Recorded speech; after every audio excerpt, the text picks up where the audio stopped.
So hello everyone, আশা করছি তোমরা সবাই অনেক ভালো আছো, সুস্থ আছো। তো আমার এই চ্যানেলের যারা সাবস্ক্রাইবার রয়েছো তাদেরকে বলতে চাই যে তোমরা হয়তো ভিডিও একটু কম দেখতে পারছো আমার এই চ্যানেলে। মানে সপ্তাহে আগে যেমনটা ভিডিও দিতে পারছিলাম, 2 থেকে 3টে ভিডিও তোমরা পাচ্ছিলে, বাট বর্তমানে হয়তো আমি কন্টিনিউয়াসলি সেইভাবে ভিডিও দিতে পারছি না। তার প্রধান কারণ হচ্ছে যে বর্তমানে ড্রয়িংয়ের উপর এত চাপ পড়ে গেছে বলতে কীরকম, মানে এতগুলো অর্ডার এসছে।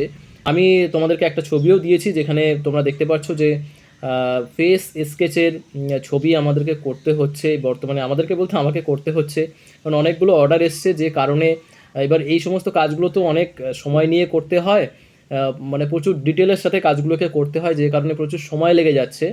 তো সেই কারণেই একটু লেট হয়ে যাচ্ছে। তারপরেও আমি তোমাদের জন্য সপ্তাহে অন্তত চেষ্টা করছি যে অন্ততপক্ষে 2টো করে ভিডিও আমি দেওয়ার চেষ্টা করছি। রবিবার সন্ধ্যে 7টার ভিডিওটা তোমরা পাচ্ছই, কারণ ওটা কন্টিনিউয়াসলি আমি তোমাদেরকে বলেই দিয়েছি যে রবিবার সন্ধ্যা 7টায় যে ভিডিও আসার কথা, 7টা থেকে 7টা 15-এর মধ্যে তোমরা ওই ভিডিওটা পেয়ে যাবেই। আর মানে প্রত্যেক সপ্তাহে। আর তাছাড়া সপ্তাহের মধ্যে তোমরা বর্তমানে একটা ভিডিও অ্যাটলিস্ট পাবেই। আর তারপরে কিছুদিন পরে আশা করছি একটু ফ্রি হয়ে গেলে আবার তোমরা অনেক ভিডিও তোমরা কিন্তু পেয়ে যাবে। ঠিক আছে? তো কেউ রাগ করো না প্লিজ। আর আজকের এই ভিডিওটা আমি করছি যে একজন না অনেকেই তোমরা আমাকে মেসেজ করেছো যে ওয়াটার কালারে আমরা শহরের ছবি বা কোনো বিল্ডিং যদি করতে চাই তো সেটা কিভাবে করব। তা আমি তোমাদের নর্মালি একটা ছবি দেখাবো, যেখানে কোনো রকম ড্রয়িং আমি করব না। নর্মালি তোমাদেরকে আমি দেখাবো যে কীভাবে তোমরা শুধুমাত্র কালারের মাধ্যমে, ওয়াটার কালারের মাধ্যমে তোমরা ড্রয়িংটি করতে পারো। তো চলো আর বেশি সময় নষ্ট না করে ভিডিওটি আমরা স্টার্ট করি। আর সেই সঙ্গে বলে রাখি, যারা তোমরা নতুন আছো তারা অবশ্যই চ্যানেলটি সাবস্ক্রাইব করে নিও, কারণ এই চ্যানেলে ওয়াটার কালার থেকে শুরু করে প্যাস্টেল কালার, স্কেচিং, সমস্ত রকম কাজ কিন্তু, আর্টের উপরে কাজ কিন্তু এখানে করানো হয়। তো চলো আর সময় নষ্ট করবো না, ভিডিও শুরু করা যাক। প্রথমেই দেখো, আমি এখানে একটি রং মিশিয়ে নিয়েছি। এই রঙটি তোমরা পাবে কোবাল ব্লু আর তার সঙ্গে ক্রিমসন, এই দুটি কালার মিক্সিং করে। এই কালারটি নেওয়ার পর এখানে দেখো, আমি খুব সিম্পলি এখানে একটা বিল্ডিংয়ের ছবি এখানে করতে চাইছি। খুব সহজে তোমরা এই ছবিটি করতে পারো, শুধুমাত্র স্টেপগুলোকে ফলো করো। খুব সহজ করে আমি তোমাদেরকে দেখাবো। এখানে তোমরা আগে থেকে ছবি এঁকে নিতে পারো, এঁকে নিয়েই তোমরা করতে পারো, বাট আমি এখানে ছবি আঁকলাম না, তোমাদেরকে আমি ডাইরেক্ট দেখাচ্ছি। ওয়াটার কালার করার সময় সবসময় লক্ষ্য রাখবে যে একটি মসৃণ ভাব যেন কালারের মধ্যে থাকে। মানে তোমরা অনেকটা হিজিমিজি করে কালার করার চেষ্টা করবে না শুরুর দিকে, যেহেতু তোমাদের কালারগুলি বোঝার দরকার রয়েছে যে কোথায় কিভাবে কালারগুলি আসছে। তো সেই কারণে প্রথমেই কোনো রকম হিজিমিজি কালার দিয়ে কালার করার চেষ্টা করবে না। সবার প্রথম যখন কালার করবে তখন চেষ্টা করবে কালারটিকে একটু নর্মালি বা হালকা করে কালারগুলিকে করার। ঠিক যেমনভাবে পেন্সিল স্কেচ করার সময়ও বারবার করে আমি বলি যে সবার প্রথমে তোমাদেরকে করতে হবে হালকা করে, আর তারপর আস্তে আস্তে ডার্ক কালারগুলি আসে। এখানেও কিন্তু তোমাদেরকে সেম প্রসেসই ফলো করতে হবে। ওয়াটার কালার যখন শুরু করছো, শুরুটা কিন্তু একেবারে লাইট কালার দিয়েই হবে, যেমনটা তোমরা এখানে দেখতে পারছো। দেখো, আমি এখানে কিন্তু অনেক বেশি ডার্ক কালার ইউজই করিনি, তাই না? আস্তে আস্তে এখানে কিন্তু আমরা ডার্ক কালার চাপিয়ে জায়গাটিকে ফুটিয়ে তুলব বা 3D এফেক্টে নিয়ে আসবো। ওয়াটার কালারে শুরুটাই কিন্তু খুব ইম্পর্ট্যান্ট। তুমি যদি শুরুটাই ভুল করে ফেলো তাহলে কিন্তু তুমি পরবর্তীতে মেলাতে পারবে না। তবে তোমরা এখানে লক্ষ্য করে দেখো, আমি এই ছবিতে কিন্তু অনেক বেশি ডার্ক কালার কোনোভাবেই কিন্তু শুরুতে ইউজ করছি না। যে যে জায়গাগুলিতে এখানে ডার্ক কালার কিছুটা দেওয়া হচ্ছে, এখানে দেখো আমি যে কালারে ছবিটি করছি সেই কালারটিকে একটু ডার্ক করে কিছু কিছু স্থানে দেওয়া হচ্ছে। যে জায়গাগুলিতে একটু ডার্ক কালার দেওয়া হচ্ছে, মনে রাখতে হবে এই জায়গাগুলিতে কোথাও না কোথাও আলোর উল্টো দিক বা এই জায়গাগুলিতে ছায়া পড়ছে বলে কিছুটা ডার্ক দেওয়া হচ্ছে। কিন্তু এমনটা হচ্ছে না যে আমি এখানে একটা ব্ল্যাক কালার নিয়ে চাপিয়ে দিলাম, বা ব্ল্যাকের সাথে আমি এখানে ব্রাউন কালার মিশিয়ে অনেকটা ডার্ক করে আমি এখানে দিয়ে দিলাম, এমনটা কিন্তু একেবারেই করতে যাবে না। ব্ল্যাক কালার দরকার পড়লে প্লেটেই রাখবে না। তোমরা যারা শুরুতে কাজ করছো তারা ব্ল্যাক কালার দরকার পড়লে প্লেটেই রাখবে না। ব্ল্যাক আর সাদা এই দুটো কালার তোমাদেরকে প্লেটে রাখারই দরকার নেই। বোঝাতে পারলাম? যদি কোনো স্থানে তোমাকে ডার্ক কালার দিতেই হচ্ছে, তাহলে চেষ্টা করো যে অন্যান্য কালার মিশিয়ে ব্ল্যাক কালারের মতো তৈরি করো। বোঝাতে পারছি? ব্ল্যাক কালারের মতো কালার তৈরি করে তুমি দিতে পারো, কিন্তু ব্ল্যাক কালার ডাইরেক্ট চাপিয়ে দেবে না। তাতে কিন্তু তোমার ছবির যে গ্রামার সেটা কিন্তু নষ্ট হয়ে যাবে, বা ব্যালেন্স যেটা সেটা কিন্তু নষ্ট হয়ে যাবে ওয়াটার কালারে। বোঝাতে পারছি? তো এটা কিন্তু, এই ভুলটা কিন্তু তোমরা কখনো করবে না যারা তোমরা শুরুর দিকে কাজ করছো। তবে হ্যাঁ, যদি ব্ল্যাক কালার ইউজই না করা যায় তাহলে ব্ল্যাক কালার কেন দিয়েছে এটাও প্রশ্ন আসে, তাই না? এখানেই তোমাদেরকে জানিয়ে রাখি, ব্ল্যাক কালার দিয়ে কাজ অবশ্যই করা যায়, কিন্তু সেই জায়গাটা যারা শুরুতে করছে তাদের জন্য না। যারা কিছুটা ড্রয়িং অ্যাটলিস্ট শিখে গেছে, অর্থাৎ ওয়াটার কালার কিছুটা যারা জানে, যারা এক্সপেরিমেন্ট করতে পারছে ওয়াটার কালারের মাধ্যমে, হ্যাঁ তারা কিন্তু ব্ল্যাক কালার দিয়ে তারা কিন্তু ছবি করতে পারে। তবে তারাও কিন্তু ব্ল্যাক কালার ডাইরেক্ট চাপায় না, তারাও কিন্তু ব্ল্যাক কালারের সাথে অন্যান্য কালার মিশিয়ে তারপরে কিন্তু তারা কালার চাপায়। তাহলে মনে রাখতে হবে, ব্ল্যাক কালার যারা শুরু করছো ওয়াটার কালার প্রথম, তাদের জন্য কিন্তু খুবই ডেঞ্জারাস কালার। ক্লিয়ার করতে পারলাম? তো এই বিষয়টিকে মাথায় রেখেই কিন্তু তোমরা পরবর্তীতে ওয়াটার কালার করো। আই হোপ এইটুকু তোমাদেরকে আমি বোঝাতে পেরেছি।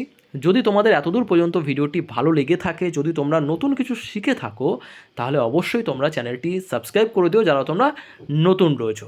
তবে এখানে আরেকটা বিষয় আমি তোমাদেরকে জানিয়ে রাখি, এই যে বিল্ডিংটা আমি এখানে করেছি, এখানে নিচের পার্টটিতে আমার কিছুটা ভুল হয়েছে ড্রয়িংয়ের ক্ষেত্রে, যেহেতু আমি পেন্সিলে আঁকিনি তো ডাইরেক্ট তুলি দিয়ে করেছি, সেক্ষেত্রে একটুখানি সরে গেছে, তো আমি ওটা ঠিক করতে যাইনি।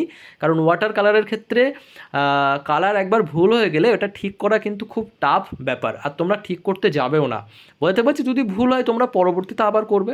হ্যাঁ, শুধু জাস্ট একটা জায়গাতে আমার একটু প্রবলেম হয়ে গেছে, যেখানে দরজাটা হয়েছে, মানে একদম মেন যে গেট হয়েছে, গেটটা একটুখানি মিস্টেক হয়েছে। আই হোপ তোমরা বিষয়টিকে বুঝতে পেরেছো। ভুলটা যেহেতু হয়েছে কিছুটা, তো আমি তোমাদেরকে জানিয়ে দিলাম বিষয়টা। এই কারণেই তোমাদেরকে বললাম যে তোমরা শুরুতে তোমরা ড্রয়িংটা করে নিতে পারো, তারপরেই তোমরা আঁকতে পারো। বোঝাতে পারছি? চলো, আশা করছি তোমাদের এই পর্যন্ত ভালো লেগেছে এবং বিষয়টিকে তোমরা সম্পূর্ণভাবে বুঝতে পেরেছো। এবার এই যে বিল্ডিংটা আমরা করলাম, এই বিল্ডিংয়ের পাশে যদি আমরা একটু গাছের এফেক্ট দিতে পারি তাহলে এটা দেখতে আরও বেশি সুন্দর লাগবে। তো দেখো, আমি কিন্তু পেছন দিকে বা সাইডে বলতে পারো যে আমি একটা গাছের কিন্তু টোন এখানে তোমাদেরকে দেখিয়ে দিলাম। আশা করছি তোমাদের এই ধরনের বাড়ি করতে আর হয়তো প্রবলেম হবে না। এবার তোমরা দু একবার প্র্যাকটিস করো, দেখবে খুব ইজি তোমরা এগুলোকে করতে পারবে। এবার ঠিক এই ধরনেরই আমরা আরও একটা বিল্ডিং এখানে আমরা দেখব, যেখানে বিল্ডিং বলতে আমি একটা ছোট একটা পার্ট দেখাবো, যেখানে দরজা আর যে দেওয়াল, এই দেওয়ালের যে কম্বিনেশনে যে জায়গাগুলি হয়, সেই জায়গাগুলি কেমন দেখতে হয় তেমনটাই তোমাদেরকে আমি কিন্তু এখানে দেখাতে চলেছি। তো তোমরা দেখতে থাকো। আই হোপ তোমাদের ভিডিওটি ভালো লাগবে, আর সেই সঙ্গে তোমরা শিখতে পারবে যে কীভাবে জায়গাগুলিকে তৈরি করা হচ্ছে। ওয়াটার কালারের বেস জায়গাটিকে যদি তোমাদের ধরতে হয়, তাহলে তোমাদেরকে এইভাবে কিন্তু প্র্যাকটিস করে যেতে হবে।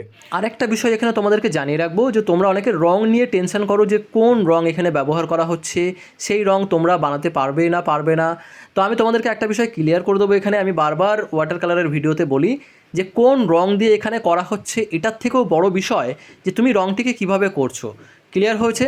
তো যখন তুমি কালার করবে, তুমি যে কোনো কালার দিয়েই তুমি কালার করো, কিন্তু তোমাকে চেষ্টা রাখতে হবে যে এই কালার চাপাচ্ছি আমি কিভাবে, মানে কালারগুলিকে তুমি এখানে সাজাবে কি করে, সেটাই সবথেকে বড় বিষয়। তুমি যে কোনো কালার এখানে নিয়ে করতে পারো। যেমন আমি উপরের দিকে এখানে কিন্তু দেখো ক্রিমসন কালার এখানে রয়েছে উপরের দিকে। এবার তুমি যদি এখানে কিছুটা ভায়োলেট কালারও দাও, তাতে কিছু যায় আসে না, বা ভায়োলেট কালারের সাথে যদি অন্য কোনো একটা কালার মিক্সিং করেও যদি দাও, তাহলেও কিন্তু কিছু যায় আসে না। এই যে কালারগুলি করা হচ্ছে, এই টাইপের কালার নিয়ে কালার করো এবং যখন তুমি কিছুটা শিখে যেতে পারবে, তখন তো তুমি অটোমেটিক্যালি বুঝতে পারবে যে কোন কালার কোথায় দিলে, কোন কালার লাইট কালার, কোন কালার ডার্ক কালার, বা এখানে কোন colour primary colour, secondary colour, এগুলো তুমি আস্তে আস্তে বুঝতে পারবে। তো শুরুর দিকে তোমাকে এত বোঝার দরকার নেই, কারণ এত কিছু বুঝতে গেলে শুরুর দিকে তোমার কালারেই প্রবলেম হবে, তুমি কালার চাপাতেই ভয় পাবে। বুঝতে পেরেছো? তোমার জল শুকিয়ে যাবে। সেই কারণে এইটা না ভেবে যে আমি এখানে কালার দিচ্ছি কি হবে কি না হবে, এটার থেকেও বড় কথা যে তুমি কালারগুলিকে চাপাও তোমার মতো করে, যেভাবে আমি এখানে চাপাচ্ছি। বুঝতে পেরেছো? আর শেষের দিকে তোমাদেরকে বলবো, দেখো আমি যখন এখানে কালার করছি, তখন দেখো কিছু কিছু স্থানে দেখো আমি হোয়াইট ছেড়ে রেখেছি, মানে সাদা কালার ছেড়ে রেখেছি। সাদা কালার বলতে আমি সেখানে কালারই করিনি, যেহেতু আমাদের পেপারই সাদা, সেহেতু আমাকে সেই জায়গাতে কালার করতেই হবে না। অর্থাৎ হাইলাইট এরিয়া, যে জায়গাগুলিতে কালার মানে লাইট পড়ছে, সেই জায়গাগুলিতে দেখো আমি কিন্তু সাদা জায়গাকে ছেড়ে রেখেছি, আমি কিন্তু কালারই দিইনি। বুঝতে পারছো? আর এটার মাধ্যমে কিন্তু বোঝা যাচ্ছে যে এই জায়গাগুলিতে লাইট পড়েছে। যেমন আগে যে ছবিটা করা হয়েছে, সেই ছবিতেও তোমরা লক্ষ্য করে দেখো কিছু কিছু স্থানে আমি কিন্তু কালারই দিইনি। সুতরাং সেই জায়গাটা বোঝাতে চাইছি যে এখানে কিন্তু লাইট পড়েছে। বুঝতে পেরেছো?